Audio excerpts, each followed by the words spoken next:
सबसे महत्वपूर्ण गारंटी जो मुझे इन सातों गारंटी में लगती है, क्योंकि मैं उदयपुर में पला बड़ा, घर की आर्थिक स्थिति तो बहुत अच्छी नहीं थी, लेकिन अंग्रेजी मीडियम स्कूल में डालने का एक निर्णय मेरे माता पिता ने लिया।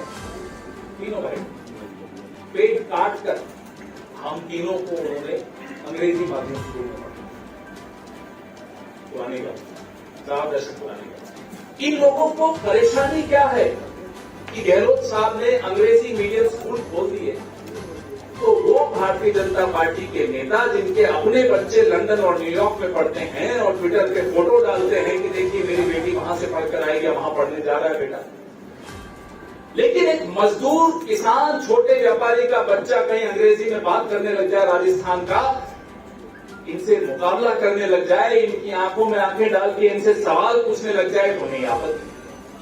बुला लीजिए अपने बच्चों को पहले लंदन और न्यूयॉर्क से, फिर बात करिए अंग्रेजी माध्यम स्कूलों के खिलाफ। ढोंग देखिए, ये दोगलापन देखिए।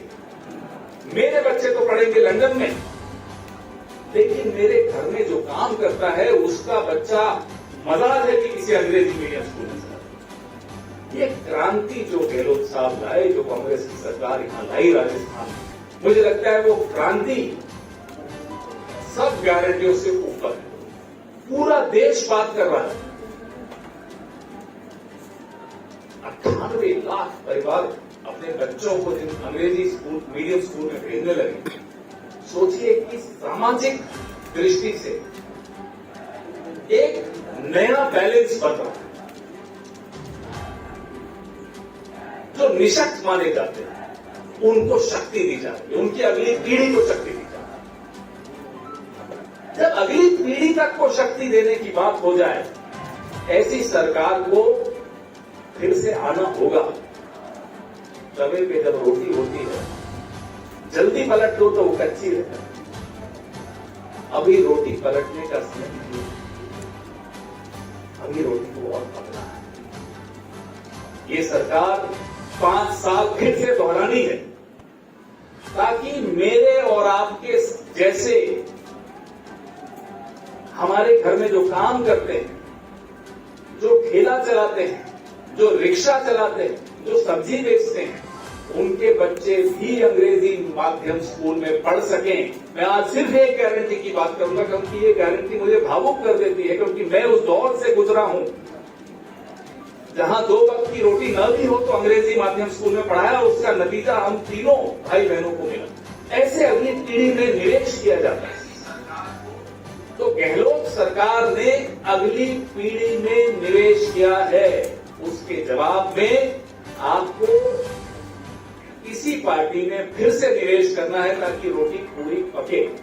और वो लोग जिनको आपत्ति है अंग्रेजी माध्यम स्कूलों से, वो खुलकर सामने आए, बताएं क्या आपत्ति। बाहर जाकर पूछिए किसी भी दुकान वाले से, किसी भी रेहड़ी वाले से, किसी से पूछिए कि उसके मन में एक मुराद है कि उसका बच्चा अंग्रेजी या उसकी बेटी अंग्रेजी बोल सके, डटकर नए समाज में मुकाबला कर सके। इसमें भी इनको आपत्ति क्या चाहते हैं कि जो कमजोर है वो कमजोर रहे। और ऐसा नहीं है कि अंग्रेजी पढ़ाएंगे तो राजस्थानी नहीं पढ़ाएंगे या हिंदी नहीं पढ़ाएंगे, तीनों भाषाएं पढ़ेंगे और मजबूत बनेंगे और सशक्त बनेंगे। तो ये सबसे महत्वपूर्ण गारंटी मेरी नजरों में, जो समाज में एक जिसको साइलेंट रेवोल्यूशन कहते हैं, चुपचाप से एक क्रांति आ गई, ये वो गारंटी। बाहर के नारे अब कम हो गए क्योंकि कैमरा सारे अंदर आ गए। इसलिए हम बार बार आपसे आकर गारंटियों की बात करते हैं, इसलिए हम इनका असली चेहरा आपके सामने लाकर एक्सपोज करते हैं कि ये जो ये बोल रहे हैं अंग्रेजी माध्यम स्कूलों के खिलाफ, ये दरअसल राजस्थान की अगली पीढ़ी के खिलाफ। अपने बच्चों को कहीं भेज देंगे पढ़ने,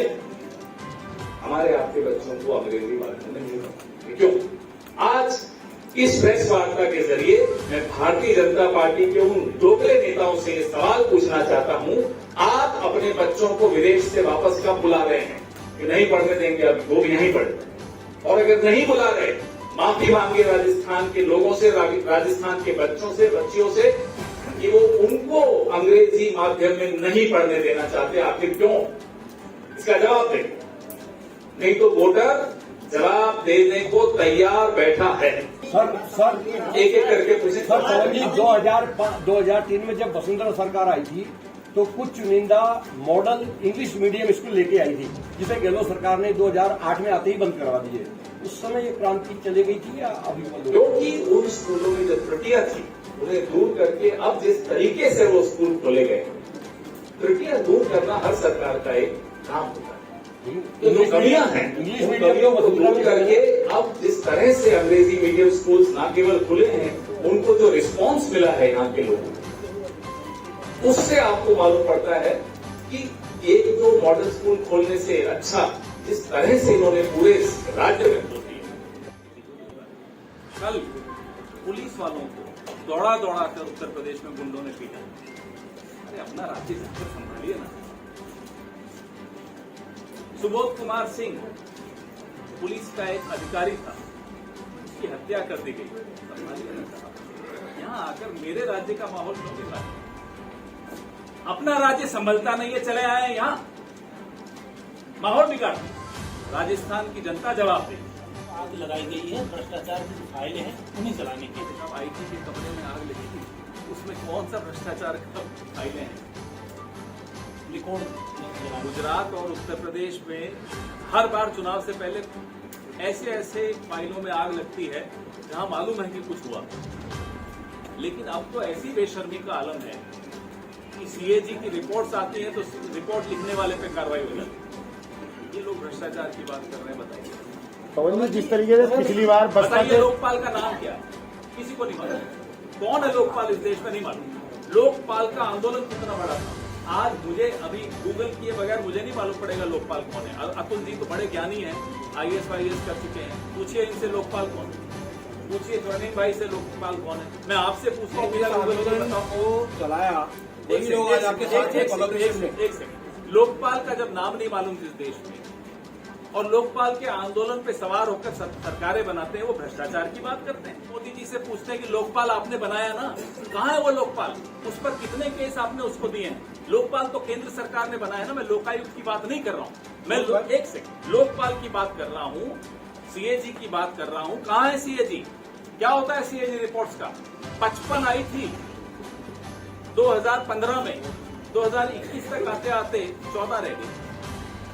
सीएजी रिपोर्ट्स नहीं आती अब इस देश में, आती है तो उनकी ट्रांसफर कर दी जाती है जो रिपोर्ट लिखते हैं ऑडिटर। सर ऐसे कौन से खास मुद्दे हैं जिसमें इस बार कांग्रेस प्रदेश की जनता से वोट की अपील करेगी? जो काम किया दिल से, इसलिए कांग्रेस फिर से एक नारे में सब कुछ आ जाता है। उसमें हमारी सारी गारंटीज आ जाती है, उसमें हमारी तमाम योजनाएं आ जाती हैं।